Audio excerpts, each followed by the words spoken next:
ধর্মরাজ এবং রাজা যুধিষ্ঠিরের মধ্যে প্রশ্ন উত্তর পর্বের কয়েকটি প্রশ্ন উত্তর।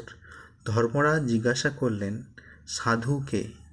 রাজা যুধিষ্ঠির বললেন, যিনি সকলের মঙ্গলাকাঙ্ক্ষী তিনি সাধু। প্রশ্ন, আলস্য কি? কর্তব্যে অবহেলা করাই আলস্য। প্রকৃত সুখীকে? যার কোনো ঋণ নেই তিনিই প্রকৃত সুখী। সংসারের সবথেকে আশ্চর্য ঘটনা কি? বহু মানুষ দেখছে, কত মানুষ মারা যাচ্ছে। যারা দেখছে তারাও একদিন মারা যাবে, কিন্তু তা সত্ত্বেও তারা এমন ভাব দেখাচ্ছে যেন তারা সবাই সকলে অমর। এটাই হলো সবথেকে সংসারে আশ্চর্য জিনিস। সুখের পন্থা কি? বিখ্যাত সাধুজন যে পথে গিয়েছেন তাই সুখের পন্থা। পৃথিবীর চেয়েও গুরুতর কে? মাতা পৃথিবী অপেক্ষা গুরুতর।